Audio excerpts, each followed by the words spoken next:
جب اللہ تعالیٰ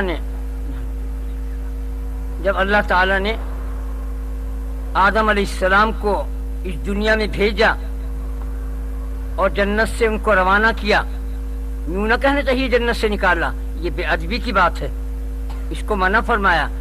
تم کیا کہو کہ اللہ تعالیٰ نے جنت سے حضرت آدم علیہ السلام کو روانہ فرما دیا اور وہ روتے ہوئے اس دنیا میں آئے اور بے قرار تھے، بے تاب تھے، لیکن اللہ نے فرمایا اے آدم مجھے کچھ کام لینا ہے، تجھ سے کچھ کام کرنا ہے اور مخلوق کو پیدا کرنا ہے، اس لیے میں تجھے دنیا میں بھیجتا ہوں اور تیرے کیے ہوئے خطا کو معاف کرتا ہوں۔ تو جس وقت وہ دنیا میں آئے سب سے پہلے وہ کیا لفظ پڑھتے ہوئے آ رہے تھے؟ یا قدوس، اے قدوس، یا قدوس پڑھتے ہوئے آتے تھے۔ پھر اس کے بعد آپ پر نماز ضروری ہوئی، اس نماز کو آپ نے 2 رکعت پڑھا جو صبح کا وقت ہوا۔ اس میں کیا پڑھا تھا اس سے بہت کم لوگ واقف ہیں۔ تھوڑے سے علم کو حاصل کرنے کے بعد، چند کتابیں پڑھنے کے بعد انسان یہ سمجھنے لگتا ہے کہ میں علامہ زمان ہوں، حالانکہ حضرت موسیٰ علیہ السلام کو خضر علیہ السلام نے یوں فرمایا تھا اے موسیٰ مجھے اور تجھے صرف چڑیا جتنا پانی پی رہی ہے سمندر میں سے اتنا علم حاصل ہے۔ بند کر دو۔ تو جس وقت تو علم کا بہت علم کی کوئی انتہا نہیں، اور اللہ تعالیٰ جو ہے وہ عین علم ہے، علم ہی علم ہے۔ تھوڑے علم کو پڑھنے کے بعد اپنے آپے سے باہر نہیں ہونا چاہیے۔ نبی کریم صلی اللہ علیہ وسلم روز دعا کرتے تھے اے اللہ میرے علم میں مزید برکت عظیم عطا فرما۔ باوجود آپ کے ایک ایک بال پر روز 1 کروڑ علم عطا فرمایا جایا کرتا تھا، 1 کروڑ علم اور معرفت، اور آخر سانس تک آپ پر یہی کیفیت جاری رہی۔ روز آپ کا علم بڑھتا تھا، روز آپ ایک نئی شان میں ہوتے تھے، اور حتیٰ کہ جب آپ کا وصال ہوا تو اللہ رب العزت نے اپنے علوم کو، اپنے فنون کو، سب کو رسول اللہ کو ڈال کے روح مبارک کو لے کے چلے گیا۔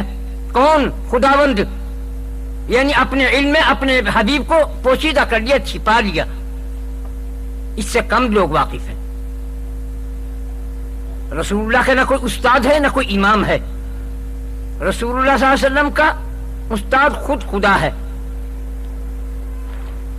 خیر میں دور چلا گیا۔ میں کہتا ہوں کہ جب آدم علیہ السلام دنیا میں آ گئے تو اللہ تعالیٰ نے جس طرح تمہارے دنیا میں دفتر ہیں، ڈپٹی امیر کبیر وزیر لوگ ہیں، جتنے تمہارے ہاں کے جیسے کام ہوتے ہیں، سب کام خدا نے آدم علیہ السلام کو دنیا میں بھیج کے کام کرنا شروع کیا، دفتر قائم ہوئے۔ فرشتوں کو پہاڑوں پر، دریاؤں پر، سمندروں پر، بادلوں پر، بجلی کی کڑک پر، سب پر تعین کر دیا، اور آج وہ کاروبار چل رہا ہے۔ اسی طرح سے فرشتے کرتے ہیں، اور اولیاء اکرام جو تکوینیات کے بزرگان جی نے وہ اس پر تعین ہے، وہ اس کام کو، اس دنیا کے کاروبار کو وہ چلاتے ہیں۔ آپ اپنے خیال سے یہ نکال دیں کہ ہماری عدالت کچھ کرتی ہے، تمہارا جج کچھ کرتا ہے، تمہارا ڈپٹی کلکٹر کچھ کرتا ہے، تمہارا وزیر بادشاہ کچھ کرتا ہے، کچھ نہیں کرتا۔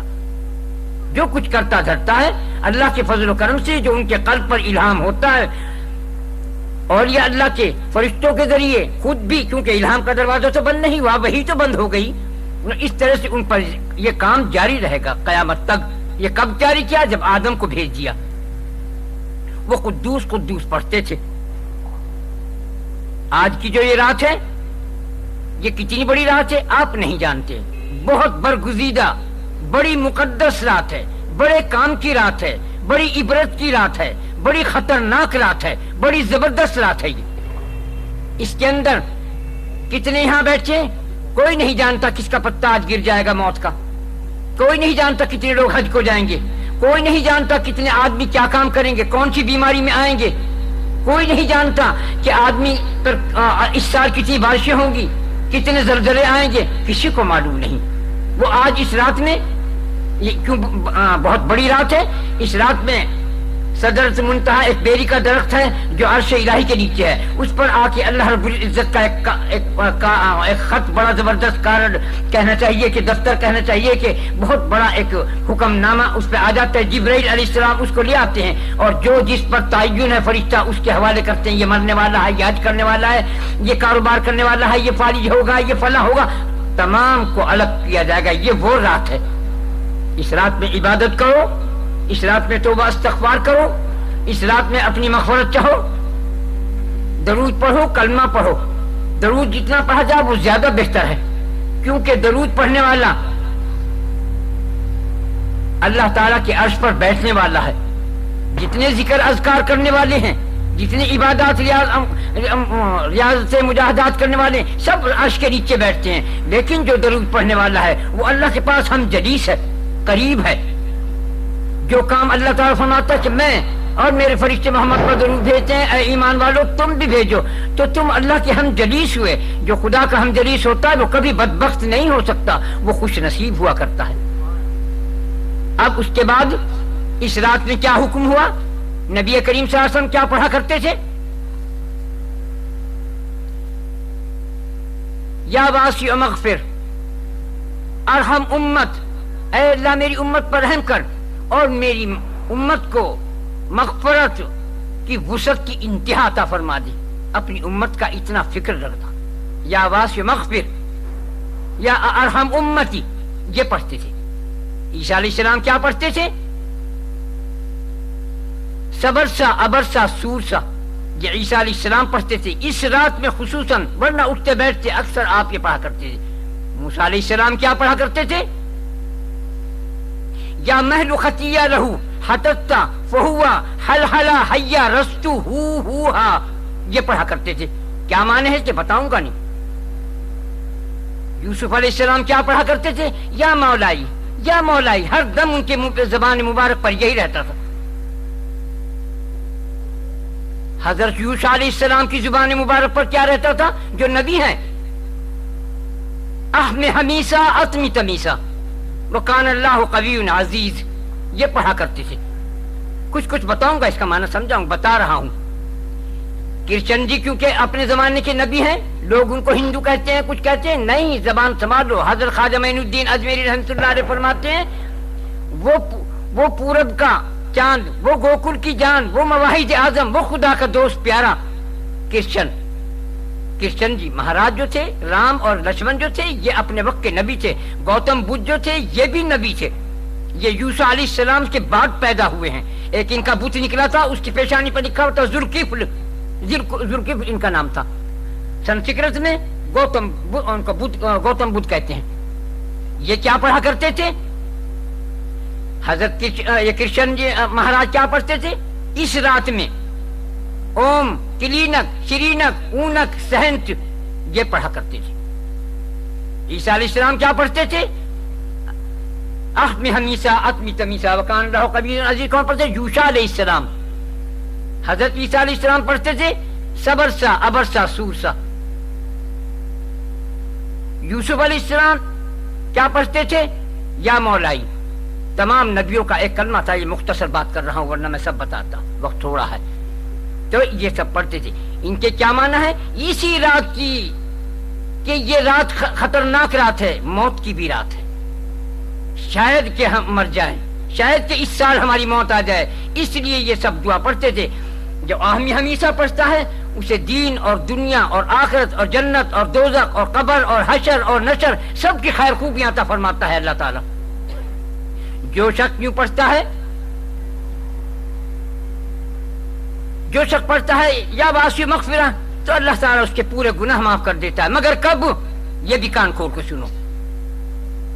جو شراب پیتا ہے، جو چغل خور ہے، جو زنا کرنے والا ہے، جو ماں باپ کا نافرمان ہے، اس کی دعا قبول نہیں ہوگی، اس کو ہٹا دیا جاتا ہے، اس کی دعا کو ہٹا دیں، یہ اس کام میں ملوث ہے، اس کی دعا نہیں سنی جائے گی جب تک کہ یہ توبہ نہ کرے۔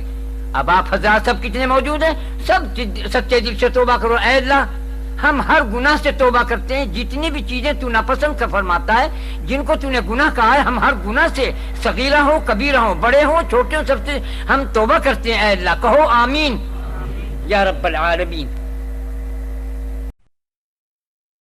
جتنے تمہارے ہاتھ ہیں، یہ پھول ہے اس کے اندر 1 2 3 4، یہ 3 دفعہ بسم اللہ، 3 دفعہ درود شریف اور 3 دفعہ قل اللہ پڑھ کے ثواب پہنچانا ہے، ہدیہ نذرانہ۔ بسم اللہ الرحمن الرحیم۔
انا محمد رسول اللہ صلی اللہ علیہ وسلم۔ اے اللہ، ہم سب نے جو کچھ پڑھا ہے، پڑھنے کا ثواب ہدیہ نذرانہ جناب رسول اللہ صلی اللہ علیہ وسلم کے روح مبارک کو پہنچ جائے۔ ان کے صدقے سے فضل سے ہمارے صغیرہ کبیرہ جان بوجھ بھول چوک گناہوں کو معاف فرما دے۔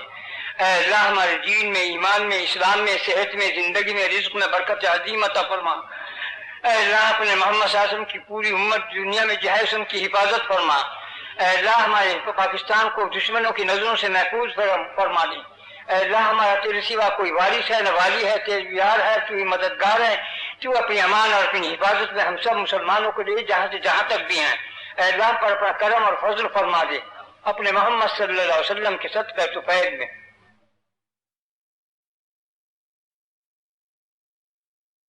برحمتک یا ارحم الراحمین۔